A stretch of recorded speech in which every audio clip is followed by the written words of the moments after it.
अब डिस्कस करते हैं question number 5. Two squares have sides p centimetres and p plus 5 centimetre. तो दो स्क्वायर्स बना देते हैं. ये एक स्क्वायर है, इसका साइड है p सेंटीमीटर और दूसरा स्क्वायर है, इसका साइड है p plus 5 centimetre. The sum of their squares is 625.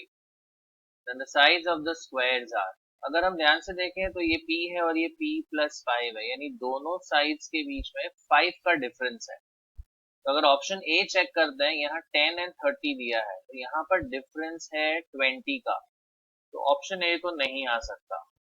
Option B दिया है 12 सेंटीमीटर 25 सेंटीमीटर, इनमें भी डिफरेंस 5 का नहीं है, तो ऑप्शन बी ये भी पॉसिबल नहीं है. ऑप्शन सी हो सकता है बिकॉज 15 सेंटीमीटर एंड 20 सेंटीमीटर, तो यहाँ पर डिफरेंस है 5 का. और कंडीशन दिया है सम ऑफ देयर स्क्वायर, मतलब p square and p plus 5 square, ये है 625. तो अगर हम ऑप्शन सी चेक करते हैं, अगर हम p लेते हैं 15, तो p प्लस 5 यानी 20, तो 15 स्क्वायर प्लस 20 स्क्वायर, ये हो जाता है 225 एंड 20 का स्क्वायर होता है 400. तो वी गेट द आंसर है 625. तो इसलिए इस क्वेश्चन का आंसर है ऑप्शन सी. अब देखते हैं next question, question number 6. Divide 50 into 2 parts. तो 50 के हमें दो पार्ट्स करने हैं, such that the sum of their reciprocals is 1/12. तो अगर एक पार्ट हम लेते हैं x, तो दूसरा पार्ट आएगा 50 माइनस x, और कंडीशन दिया है सम ऑफ देयर रेसिप्रोकल्स, मतलब 1/x plus 1/50 minus x, this total is 1/12. तो ऑप्शन से भी हम जा सकते हैं या फिर हम इस इक्वेशन को सॉल्व भी कर सकते हैं. Let us equalise the denominator.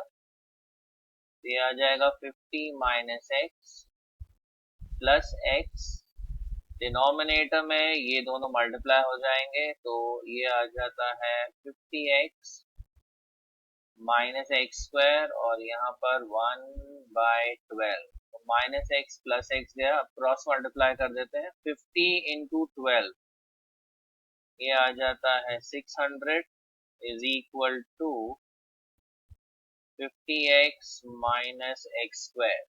तो ये अगर हम क्वाड्रेटिक इक्वेशन रीअरेंज करके सॉल्व करते हैं, we get x square minus 50x plus 600 is equal to 0.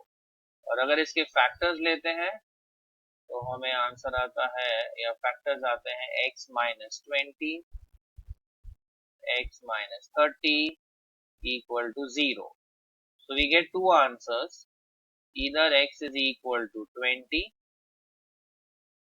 or x is equal to 30. Right? तो जो दो पार्ट्स है वो इस तरीके से आ सकते हैं. अगर x 20 है तो फर्स्ट पार्ट होगा 20 एंड सेकेंड पार्ट होगा 30.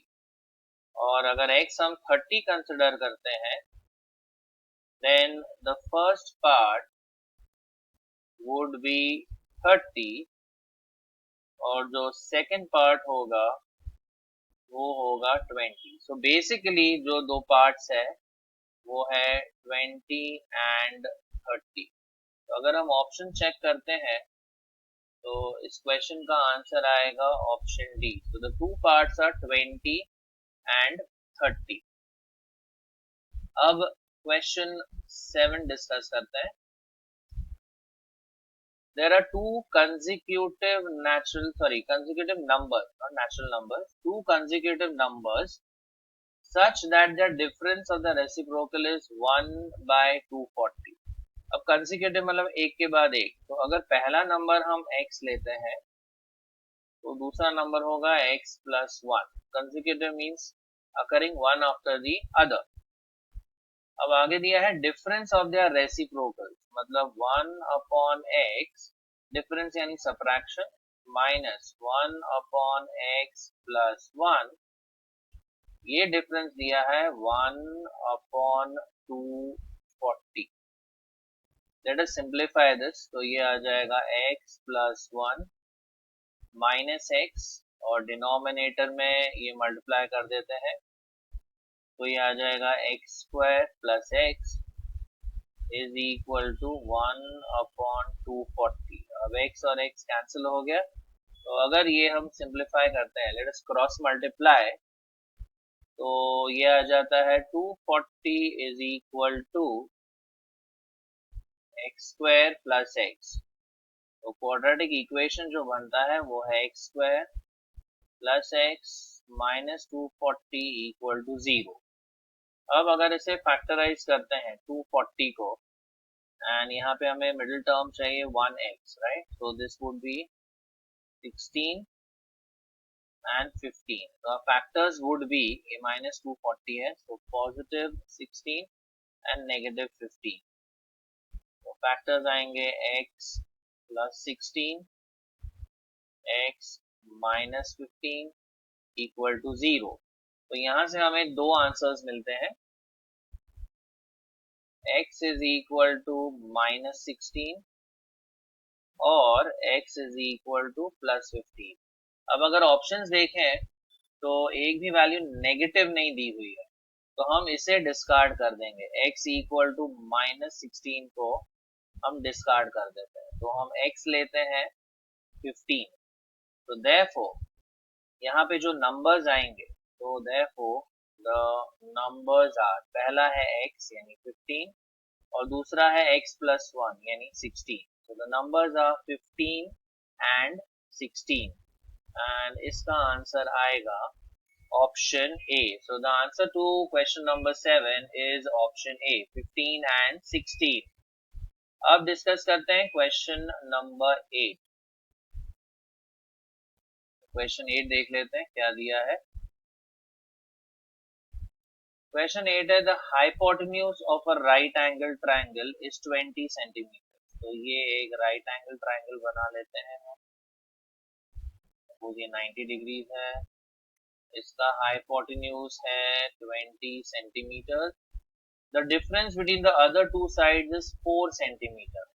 तो सपोज अगर हम ये x लेते हैं तो ये दूसरा साइड या 4 सेंटीमीटर ज्यादा हो सकता है या 4 सेंटीमीटर कम भी हो सकता है. So let us take this as x plus 4. So एक साइड x है तो दूसरा होगा x plus 4.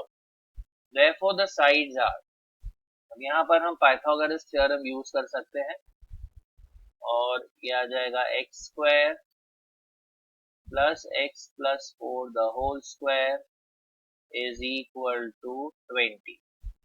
अब इसे हम option method 20 square which is 400. तो बेसिकली आएगा x square plus x plus 4 the whole square is equal to 400. Let us check with the options only. Option A check करते हैं, 11 and 15. डिफरेंस इन दोनों का 4 है. ओके, पाइथागोरस थ्योरम वेरीफाई करते हैं. 11 square plus 15 square, ये आता है 121 plus 225 and this is not equal to 400. तो ऑप्शन ए तो नहीं आएगा. ऑप्शन बी वेरीफाई करते हैं. बी है 12 and 16. 12 and 16, तो 12 स्क्वायर प्लस 16 स्क्वायर, 12 स्क्वायर ये आता है 144 एंड 16 का स्क्वायर करते हैं, ये आएगा 256 प्लस 144, तो यहाँ हमें मिल जाता है 400. तो डिफरेंस इन दोनों में 4 सेंटीमीटर है and sum of the square ये आ रहा है हाइपोटेन्यूज स्क्वायर दैट इज 400. तो ऑप्शन बी कंडीशन को सेटिस्फाई कर रहा है. तो इस क्वेश्चन का आंसर आएगा option B 12 centimeter and 16 centimeter.